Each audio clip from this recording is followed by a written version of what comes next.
Assalamualaikum warahmatullahi wabarakatuh. Perkenalkan, saya Fitria Dwi Kumalasari dengan NIM 068 dari kelas Agribisnis A.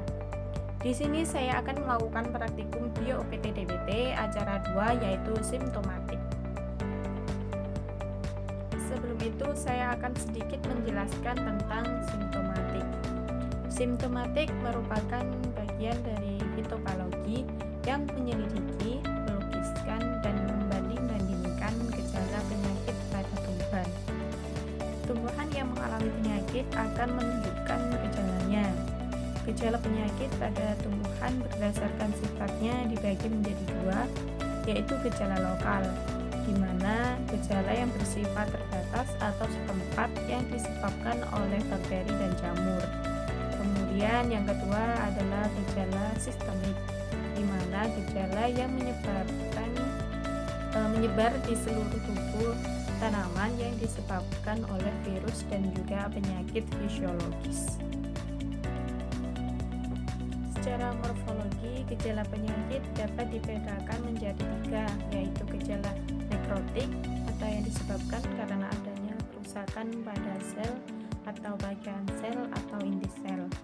Kemudian gejala hipoplastis disebabkan karena terhambatnya atau terhentinya pertumbuhan sel. Kemudian yang ketiga, gejala hiperplastis disebabkan karena pertumbuhan sel yang melebihi batas. Berikut adalah yang termasuk dari gejala penyakit secara morfologi. Yang pertama, nekrotik. Yang termasuk ke dalam gejala ini adalah nekrose, perforasi, kanker, eksudasi atau pendarahan busuk batang atau rotting. Kemudian yang kedua adalah hipoplastis. Yang termasuk ke dalam gejala ini adalah roset, kecil, dan perubahan simetri. Kemudian yang ketiga ada hiperplastis. Yang termasuk ke dalam gejala ini adalah histosperm atau sapu, sepsidia atau tumor, intumescensi, erinose, fasiasi, mengulung, dan mengeriting. Untuk lebih jelasnya, berikut akan saya jelaskan beberapa contohnya.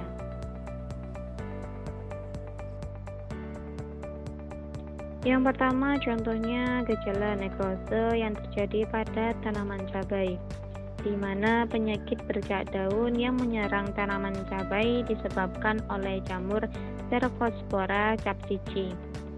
Gejalanya terdapat bercak-bercak bundar berwarna abu-abu dengan pinggiran coklat pada daun. Bila serangan menghebat, daun akan berwarna kuning dan akhirnya berguguran. Penyakit ini biasanya menyerang pada musim hujan di mana kondisi kelembapan cukup tinggi.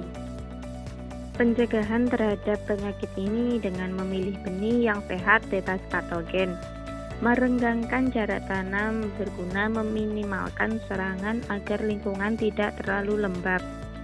Pengendalian teknis bisa dilakukan dengan memusnahkan tanaman yang terinfeksi dengan cara dibakar. Bila serangan menghebat, bisa diberikan fungisida.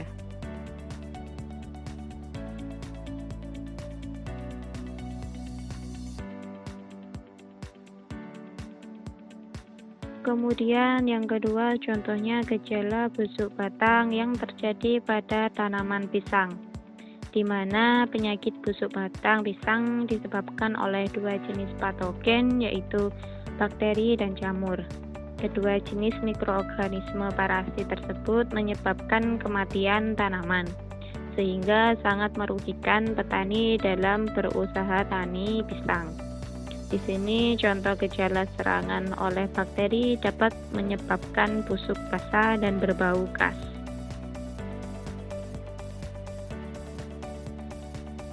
Ada beberapa teknik yang dapat dilakukan untuk upaya pengendalian penyakit ini, yaitu infus akar, injeksi batang, dan peredaman bibit. Pestisida yang digunakan adalah pestisida nabati ofis dengan bahan aktif yang diperoleh dari limbah cengkeh. Bagaimana penjelasannya tadi? Semoga dapat bermanfaat dengan memberikan sedikit informasi mengenai simptomatik. Cukup sekian dari saya, kurang lebihnya mohon maaf. Terima kasih. Wassalamualaikum warahmatullahi wabarakatuh.